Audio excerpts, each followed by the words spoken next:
படுத்த உடனே நிறைய பேர் வந்து தூங்கிடுறாங்க. இதுவே ஒரு பெரிய வரப்பிரசாதமாக இருக்குது பல பேருக்கு. ஆனால் எனக்கு தூக்கமே வரமாட்டேங்குதுங்க. தூக்கம் பெரிய பிரச்சனையாக இருக்குது.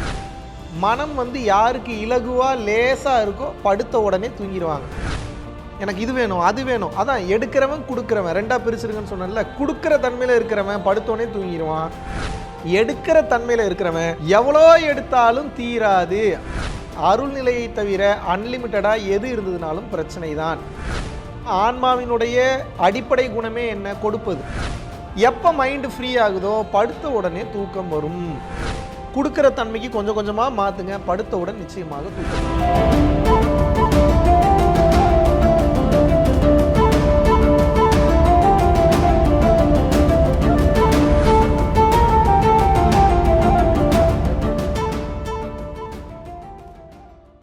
வருகின்ற டிசம்பர் 22ஆம் தேதி பாண்டிச்சேரியில் வந்து பார்த்தீங்கன்னா பரம்பொருள் யோகம் ஒரு நாள் நேரடி வகுப்பை வந்து கண்டக்ட் பண்ணுறோம். ஸோ வாழ்க்கையில் அடுத்த கட்டத்தை நோக்கி பயணம் செய்ய வேண்டும் என்று நினைப்பவர்கள், தனது ஆன்மீக சக்தியையும் ஆன்ம சக்தியும் உணர வேண்டும் என்று நினைப்பவர்கள், பொருளாதார வாழ்க்கையில் நல்ல நிலையை அடைய வேண்டும் என்று நினைப்பவர்கள் கீழே உள்ள கான்டாக்ட் நம்பர் கான்டாக்ட் பண்ணி உங்களது பெயரை முன்பதிவு செய்து கொள்ளலாம். இல்லைன்னா www.paramborulfoundation.in அப்படின்ற வெப்சைட்டுக்குள்ளே போனீங்கனாலும் உங்களது பெயரை முன்பதிவு செய்து கொள்ளலாம். குருவே சரணம்.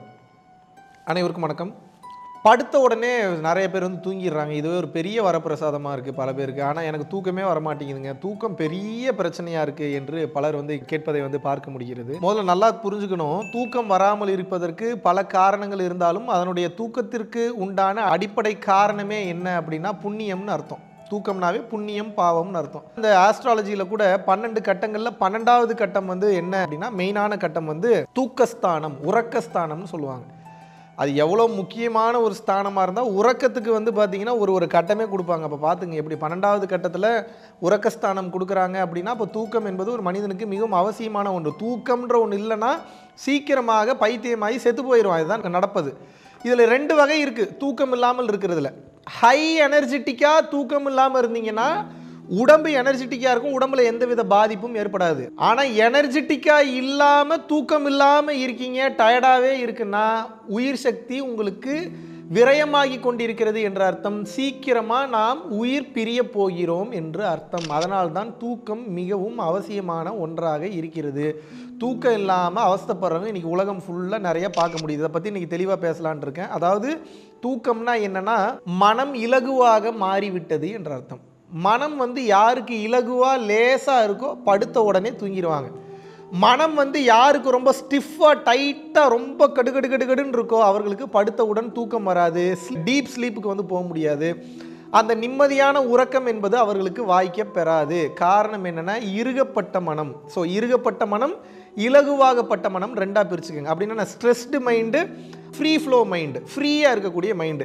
சரணாகதி நிலையில் ஏற்றுக்கொள்ளக்கூடிய தன்மையில் இருக்கிறவங்களுக்கு வாழ்க்கை எல்லாமே எப்பேற்பட்ட ஒரு மலை போல ஒரு பிரச்சனை வந்தாலும் அது வந்து ரொம்ப சாதாரணமாக அதை டீல் பண்ணக்கூடிய பக்குவம் அவர்களுக்கு இருக்கும். ஏன்னா அதை ரொம்ப ஈஸியாக ஃப்ரீ ஃப்ளோ மைண்டடாக ஃப்ரீ ஃப்ளோ மென்டாலிட்டியில் ஈஸியாக ஏற்றுக்கிறாங்களே. ஆனால் இதுவே யார் ஒருத்தர் வந்து பார்த்தீங்க அப்படின்னா ரொம்ப ஸ்ட்ரெஸ்டாக ஒவ்வொன்றையும் எனக்கு இது வேணும் அது வேணும், அதான் எடுக்கிறவன் கொடுக்குறவன் ரெண்டாக பிரிச்சிருக்குன்னு சொன்னேன்ல. கொடுக்குற தன்மையில் இருக்கிறவன் படுத்தோடனே தூங்கிடுவான். எடுக்கிற தன்மையில் இருக்கிறவன் எவ்வளோ எடுத்தாலும் தீராது. அந்த அலிபாபா குகையில் வந்து உள்ளுக்குள்ளே வந்து போயிட்டீங்க அப்படின்னா அந்த அலிபாபா குகைக்குள்ளே உள்ளே நீங்கள் போன உடனே அவ்வளோ தங்கம் அவ்வளோ வைரம் இருக்கும். அதை எடுத்து முடிக்க முடியுமா? அது எடுக்க வந்துக்கிட்டே இருக்கும்.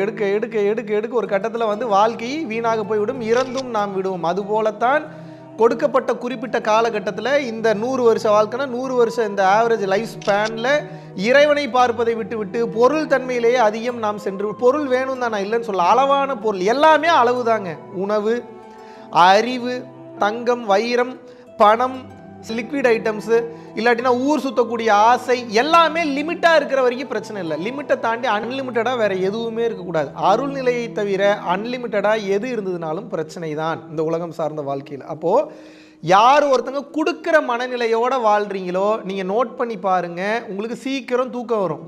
எடுக்கிற மனநிலையில் நீங்கள் இருக்கீங்கன்னா நிம்மதியாக தூக்கம் வராது. அதுக்கு பேர் எப்படி வேணாலும் வச்சுக்கோங்க. நான் சீரியல் என்டர்பிரினர்னு வச்சுக்கோங்க, நான் வந்து பிஸ்னஸ் மேக்னெட்டுன்னு வச்சுக்கோங்க, நான் வந்து வியாபார காந்தம் எப்படி நீங்கள் வச்சுக்கிட்டீங்கனாலும் தூக்கம் நிச்சயமாக வராது. உலகம் சார்ந்த விஷயங்களில் நீங்கள் பெரிய நிலையை அச்சீவ் பண்ணலாம், உள்தன்மையில் நிம்மதியான தூக்கம் இருக்காது. கடைசி காலகட்டங்கள் மிகவும் கொடூரமானதாக செல்லும். பல்வேறு வியாதிகளுக்கும் உட்பட வேண்டிய அவசியம் என்பது இருக்கும்.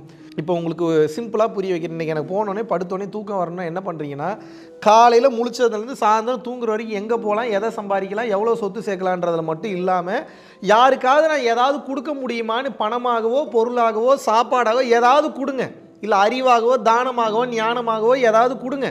இப்படி நீங்கள் கொடுக்க தான் உங்களுக்கே உங்கள் மேலே ஒரு மரியாதை வரும். ஏன்னா ஆன்மாவினுடைய அடிப்படை குணமே என்ன? கொடுப்பது, உதவி செய்வது, சேவை செய்வது. ஆனால் இந்த மனம் தான் வேணுங்கிற தன்மையில் இருக்குது, ஆன்மா கொடுக்கணுன்ற தன்மையில் இருக்குது.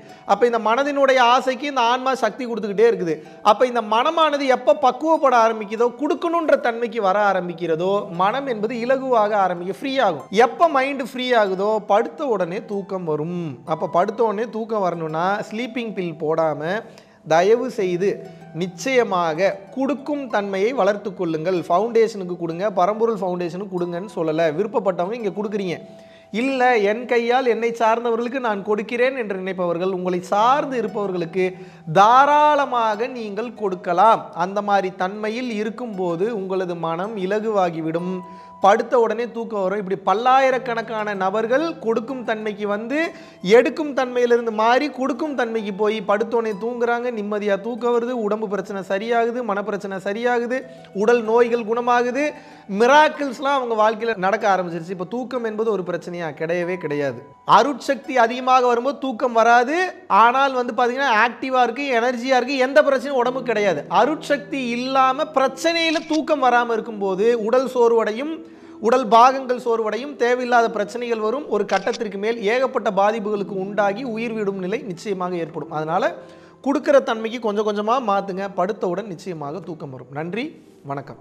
கல்யாணங்களுக்கு போகும்போதோ இல்லை ஒரு ஃபங்க்ஷனுக்கு போகும்போதோ ஒரு குழப்பம் இருக்கும். சரி, நம்மளை கூப்பிட்டாங்க, இவங்களுக்கு என்னடா நம்ம போய் கிஃப்ட் பண்ணலாம். நம்ம பரம்பொருள் ஃபவுண்டேஷனோட முக்கியமான சில வீடியோஸ் நீங்கள் டவுன்லோட் பண்ணி வச்சுட்டு ஒரு பென்ட்ரைவில் போட்டு புதுசாக திருமணம் ஆகக்கூடிய அந்த தம்பதிகளுக்கு கொடுக்கலாம். என் வீடியோவை தான் கொடுக்கணும்னு நான் சொல்ல மாட்டேன். மெய்ஞானம் சம்பந்தமான சில விஷயங்கள் யார் மிக சரியாக பேசுகிறாங்கன்னு நீங்கள் நினைக்கிறீங்களோ அவர்களுடைய வீடியோவை காப்பி பண்ணி கொண்டு போய் கொடுங்க. இதுதான் அவர்களுக்கு உண்மையான பொக்கிஷம், உண்மையான ட்ரெஷர்.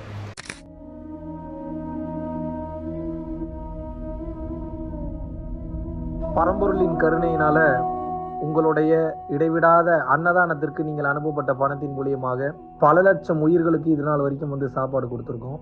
ஸோ கொரோனாலேருந்து ஆரம்பித்து ஒரு நாள் கூட விடாமல் பல உயிர்களுக்கு வஸ்திர தானங்களாக இருக்கட்டும், படிக்க முடியாதவங்களுக்கு கல்வித்தொகை கட்ட முடிய விஷயங்களாக இருக்கட்டும், இல்லை ஸ்போர்ட்ஸ் ரீதியாக விளையாடக்கூடிய நல்ல மாணவர்களை அனுப்பி வைக்கக்கூடிய விஷயங்களாக இருக்கட்டும், அதை தொடர்ந்து வந்து பார்த்தீங்கன்னா ரெகுலராக மந்த்லி பேசிஸில் ஏழை குழந்தைகளுக்கு க்ரோசரிஸ் கொடுக்கறதாக இருக்கட்டும், இல்லை அவங்களுக்கு வந்து பார்த்தீங்கன்னா சேம் அவங்க விருப்பப்படுறவங்களுக்கு வீட்டு துணிமணிகள், வீட்டுக்கு தேவைப்படக்கூடிய மற்ற பொருட்கள் வாங்கி கொடுக்கறதாக இருக்கட்டும், எல்லா உதவிகளும் வந்து பார்த்தீங்கன்னா உங்களோட உதவினால தான் போயிட்டு இருக்கு.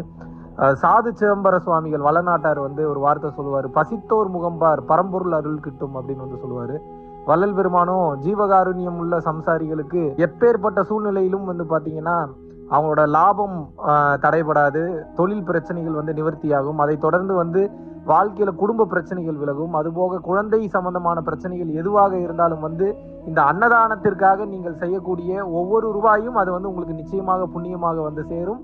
புண்ணியத்தை கடந்த நிலையில் முக்தி பாதைக்கும் அது நிச்சயமாக உங்களை வழிநடத்தும். அதனால விருப்பப்படுறவங்க நம்மளுடைய பரம்பொருள் அறக்கட்டளையினுடைய சேரிட்டி ஆக்டிவிட்டீஸ்க்கு தங்களுடைய விருப்பப்படக்கூடிய நன்கொடையை கீழே உள்ள டெஸ்கிரிப்ஷன்ல இருக்கக்கூடிய அக்கௌண்ட் நம்பருக்கு செலுத்தலாம். இதற்குண்டான அந்த அருளை சித்தர்கள் உங்களுக்கும் உங்கள் குடும்பத்தாருக்கும் வழங்க வேண்டுகிறேன். குருவின் பரிபூர்ண அருளாசிகள். குரு கடாட்சம்.